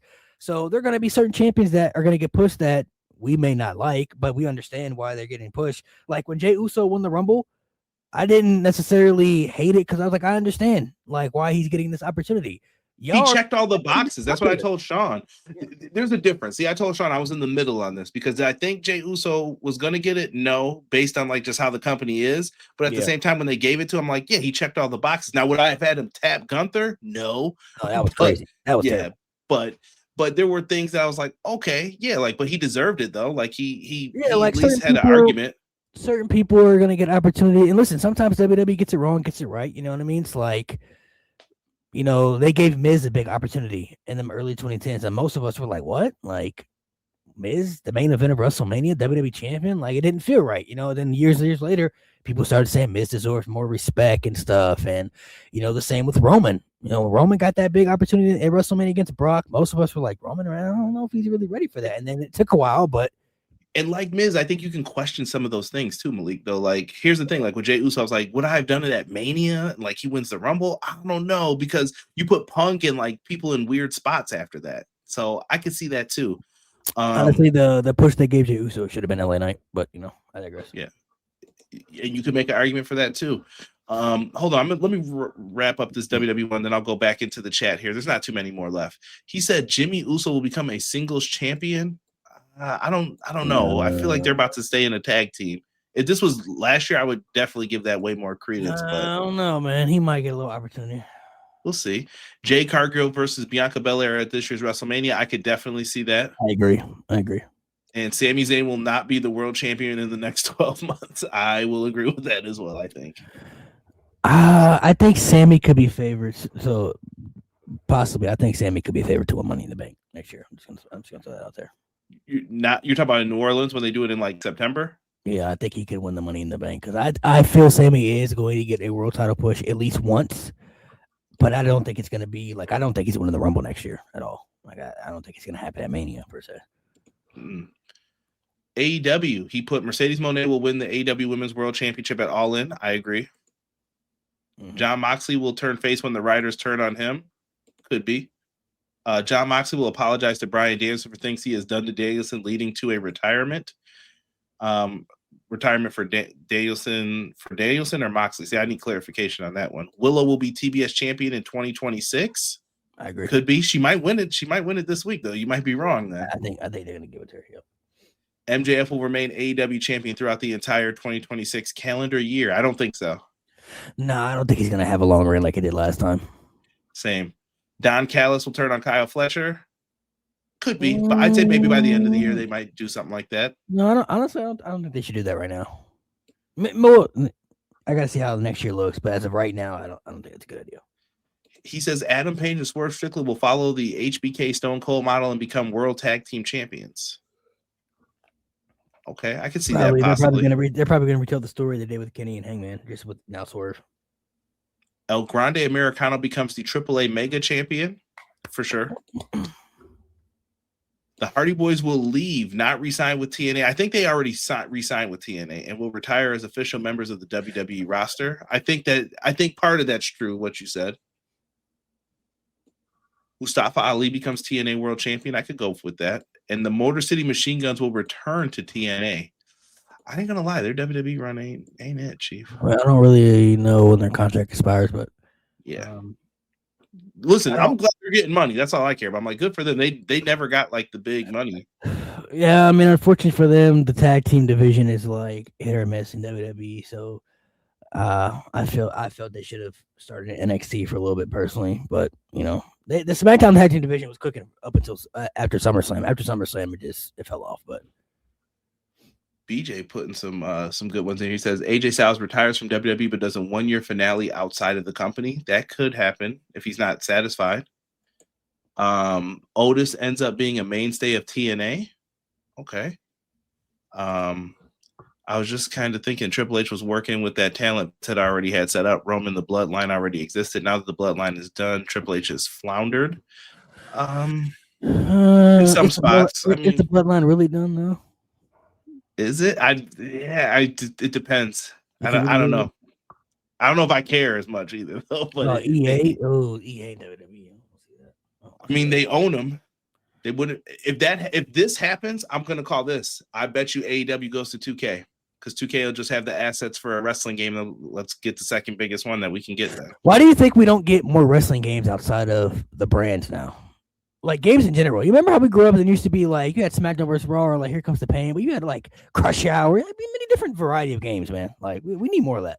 We don't have as many companies anymore because it costs so much money to make a video game. When I saw the price like AEW just to make that game or the WWE game, Grand Theft Auto, like just think of the prices that when you read like it costs this much money to make this. Yeah, it costs a lot of money. Yeah, I think indie games are going to be on the rise and the AAA titles are going to like go down. Like you're just going to get a couple a year. Yeah, that Hate Me Now video was crazy. I did like that a lot. Miz and Sheamus get their IC title runs in 2026. I don't know about that. I don't know about Miz. Maybe Sheamus, but not Miz. I don't know about that.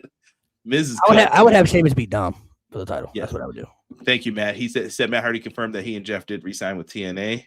Chad Gable will return with an El Grande face-off. Yes. It's going to be like Doink versus Doink. Yeah. Undertaker versus Undertaker. Yeah. Yeah, Motor City Machine Gun should do at least 1 year in AEW after their club fedification. Their assets suck. They got to use that Fight Forever engine. Yeah, no, they would. I think Tony would make them use the Fight Forever engine. They would just say, port them over, do what you guys want, but be prepared for them card games and stuff. Trust me, they're gonna get you. They're gonna get you.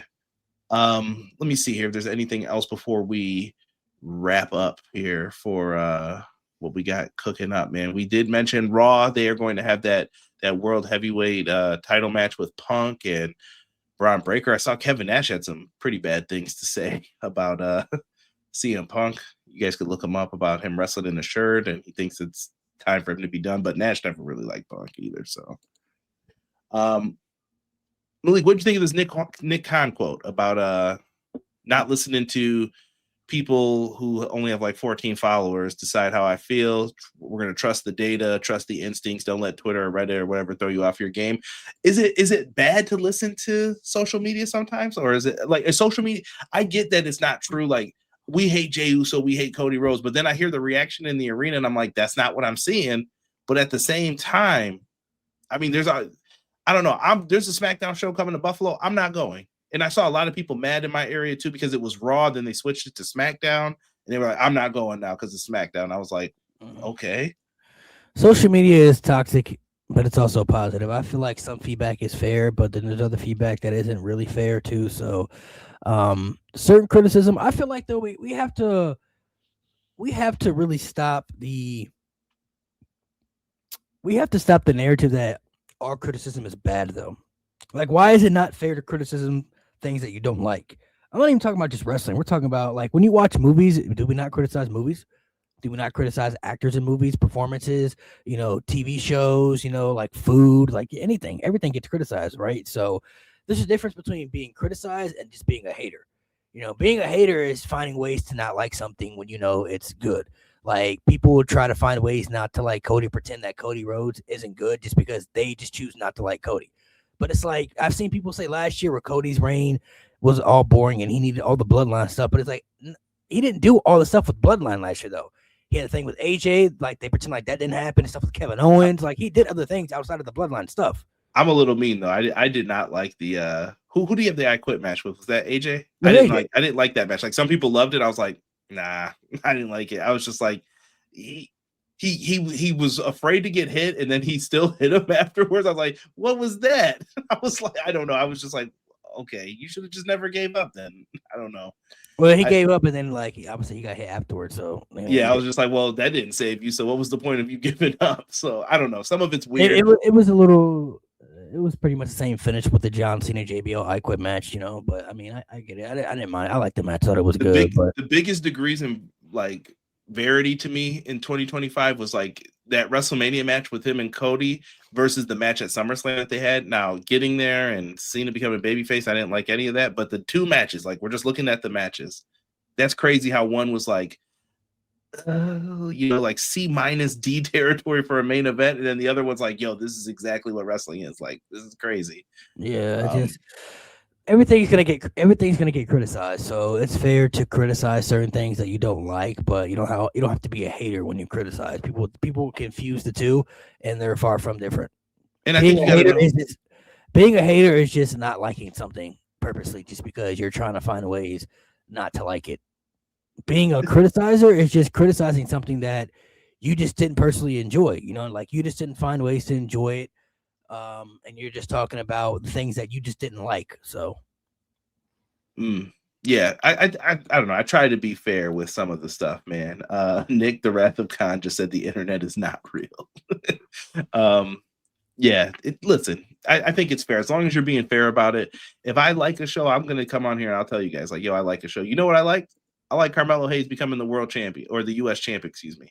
Like, I thought that was fantastic. I've been asking for it. Like, I'm one of the people that was like, yo, give this guy a chance. I hope that they you can't just all of a sudden, now he got it. Now it's time for me to like criticize and hate on everything he does. No. I want to see what he does and then praise the stuff that he does good so that if you want to see him elevated more, you'll do it. You know what I mean? I just think that's part of the game. Like, you have to do it.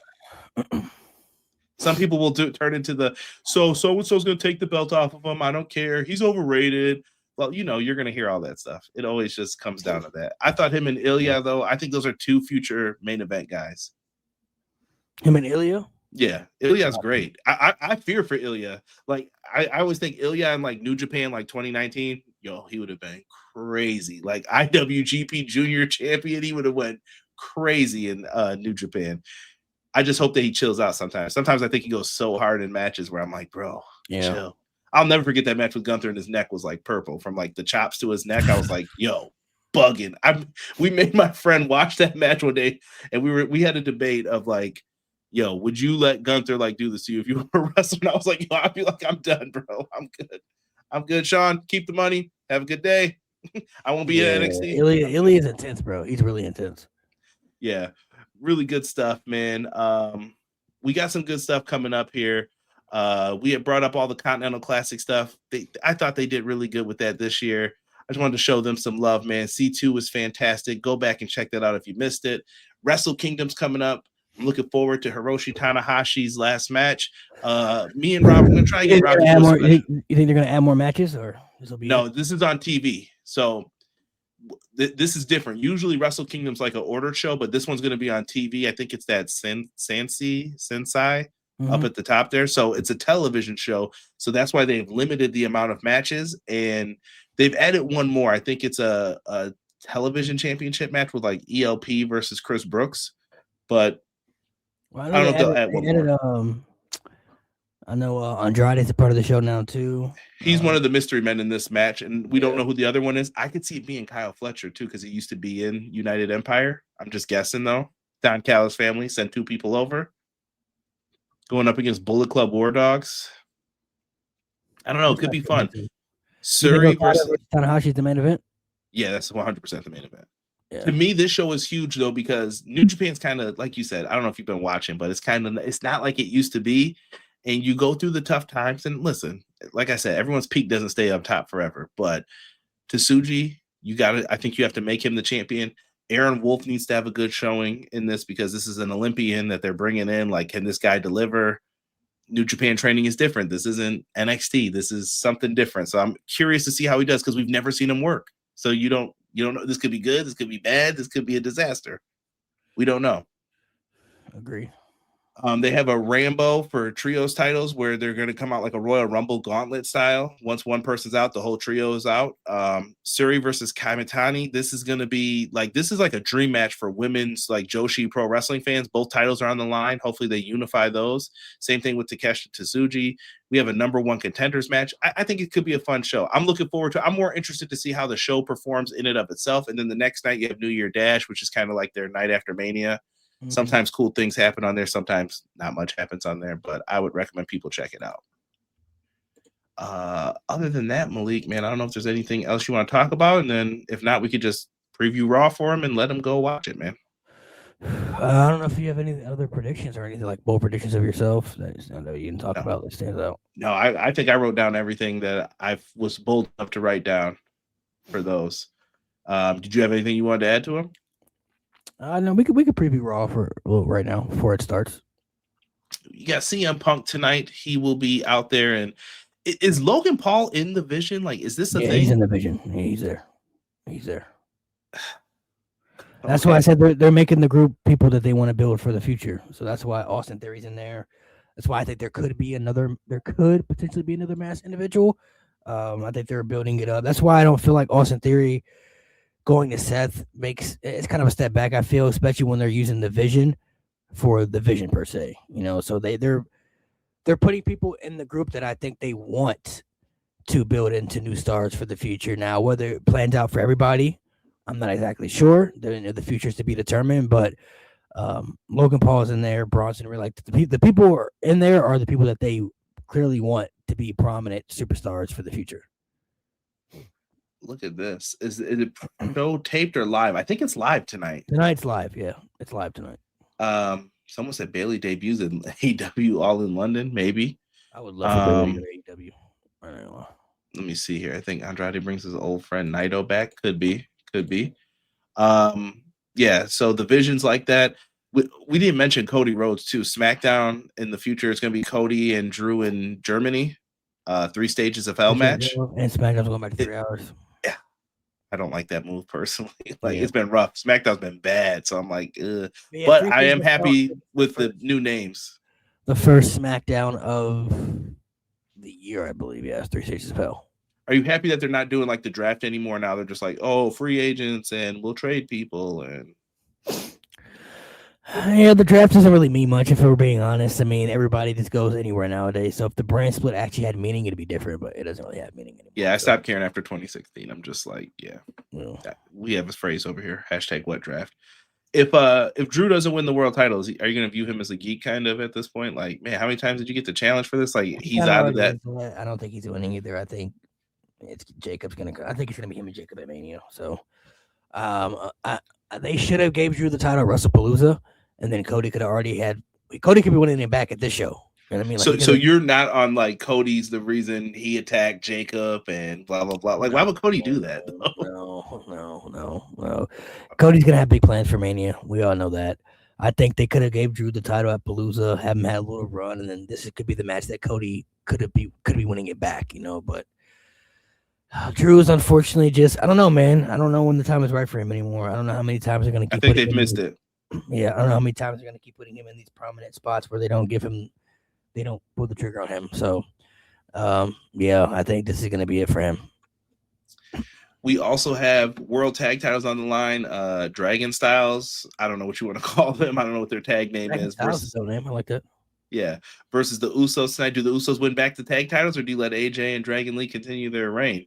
You got to give Usos the titles right now. I don't like AJ and Dragon Lee's tag team. They need Omos in that corner. That's what they need. But I don't like AJ and Dragon Lee's tag team. They have good matches, but I don't like AJ in the tag team division. I always call these WCW tag teams. Like if you ever see Barry Windham and Dustin Rhodes, you're like, okay. Having AJ them drop the tag team titles right now just makes AJ more of a contender for the Rumble next year, which some people want. So yeah, I can see him being in like the final 6 in that mix. That women's match, Jesus. And then, are they going to do it?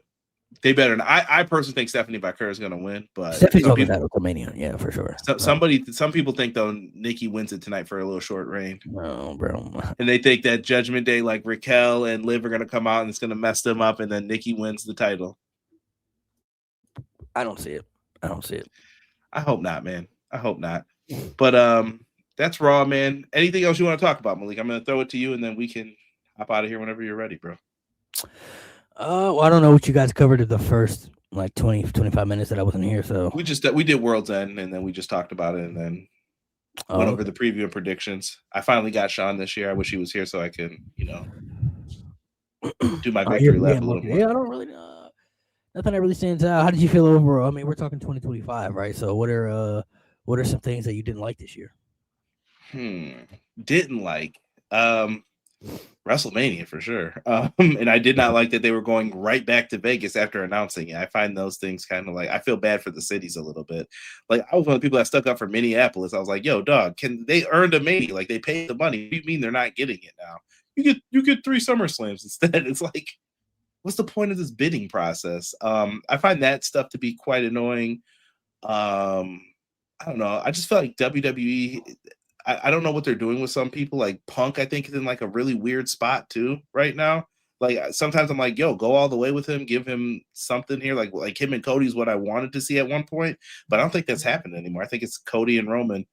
I'd like to just see some more decisiveness and like, this is what we're doing. This is who we're going with. And I want to see like some of the young guys come up. Like I do like Javon Evans is getting the shot now. I think Leon Slater's good as gone as soon as his contract comes up. I can see Joe Hendry and R-Truth becoming a tag team. I mean, not my favorite thing either with that, but I'm trying to think of what else happened this year that I didn't like. I think the women's and tag division need to be booked way better. Way better. Raw, especially. Raw is just SmackDown had its moments, but Raw tag division is like, yo, Raw's tag division is terrible, man. Throw this in the trash, bro. New Day lost the tag titles for what? And I thought they wasted New Day too. Like you had New Day, you turned them heel, and they're with Grace and Waller now. What? I don't know. I feel like New Day. I don't know. I like to see them become faces again, but I don't know if they're gonna go with that. So what was your least favorite thing, booking wise, that happened in 2025? Least favorite thing. Gotta have something that stood out that you hated. I think the after effects of Cena's heel turn. I just did not like it, bro. I did not like Cena's heel turn. It was too late. Like it was like, yo, you should have did this like Nexus time period. At this point, I don't think fans wanted to see that. I agree. Just give play. This is the greatest hit. So this when you're doing a retirement tour, it's the greatest hits, bro. Just keep it moving. I agree. I would have never done it personally, but yeah, totally with that. I agree. Mine was Jey Uso tapping out Gunther. I didn't rock with that at all. Him winning the world title was fine, but that decision was kind of crazy to me. Yeah, that was wild for him to win that way. I thought when he was going to do the splashes off all four corners to get him, but when they did that, him winning by submission was like, has Jey Uso ever won a match by submission his whole life? Like, and he beats Gunther, a guy that it makes sense to me. Hit him with that Taz mission. I wasn't feeling that personally. Yeah, that was probably it. Who won Money in the Bank this year? Who cashed it? I'm trying to Seth. Yeah, that was all right. Been LA Knight. We should have been LA Knight. Seth didn't need. I don't like it when like Randy Orton and like Cena and them win the Money in the Bank. Sometimes I get why they do it though. You gotta have it so that way there's like when the surprise happens, you're like, oh wow, I'm surprised. You know. Orton's I say was cool though because that led to the Daniel Bryan Authority stuff. Like that was good. So that had a bigger plan for the end, which. Even if it wasn't the plan originally, it worked out for him in the end because when Orton cashing in, beating Bryan the way he did after he beat Cena, like that was the birth of the Authority and all that stuff, made good storytelling. But I just feel like Sean got mad at me for the phrase before you came in. It was when I said someone didn't need it, and I feel like sometimes I'm like, these guys don't need it. Like you'll get a title shot. I know you will. So yeah, I think LA Knight that was. Out of all the Money in the Banks, this was the one I feel like he really needed, and he should have won the one with Priest. I think too. I don't know that one. I feel he should have won too, but like this one was like the one for me. It's like, bro, no way he doesn't. I for sure thought he was winning. Like, no way they're not. This is Priest is cooked though, bro. Like I knew it instantly. I was like, the moment he loses this title, he is not getting back into this very easily. Like it's gonna take a miracle for him to like. Get back into it, like into the world title mix. Yeah, he's been feuding with Aleister Black for like 6 months now. So, yeah, crazy. And like Miro or Rusev, whatever you want to call him this week, him coming back too. I feel like some of those returns feel like so, like inconsequential at this point. Like Ray Phoenix too. Like Penta's great. Like Penta, I don't put in this category, but Phoenix and like I'm like, what happened, guys? Like. Some people, that's why I tell people they gotta watch AAA too. Some of those people aren't being featured on Raw and SmackDown. They're doing more stuff over there in AAA. LWO. Yeah, what they're doing over there. So, yeah, no doubt, man. Malik, plug your stuff, man. Narcolepsy Boy 94, all social media platforms, man. If you guys like wrestling content, I do content on all platforms, and then I have a podcast as well that's on It's on Sundays, 5 p.m. No Name Wrestling Podcast. So appreciate you guys for having me a part of this. Sorry I was a little late. The internet was acting weird because of the connection, and it was like very windy where I'm at right now. So I had the same thing. I was worried that was going to happen to me today too. I put your link in the description too, so people could just click your stuff if you guys want to go over there and check out Malik's stuff. Man. Thanks, man. Appreciate it. Yeah, no doubt. Malik, we'll get you back on soon, man. Like I said, I think we'll either do like Rumble or Mania or something. We'll have to that way we have all three of us. Yeah, for sure. No doubt, bro. For this one, man, for myself and Sean, prayers up, man. Hopefully everything is all good with your situation. Don't forget to subscribe to the channel if you guys haven't. Check out our cool videos after. And we're going to wrap this one up, and I'll say it for Sean one time as we always end this show. Enjoy some wrestling, be encouraged, and evil never prevails. We'll see you guys all in the next one. Peace.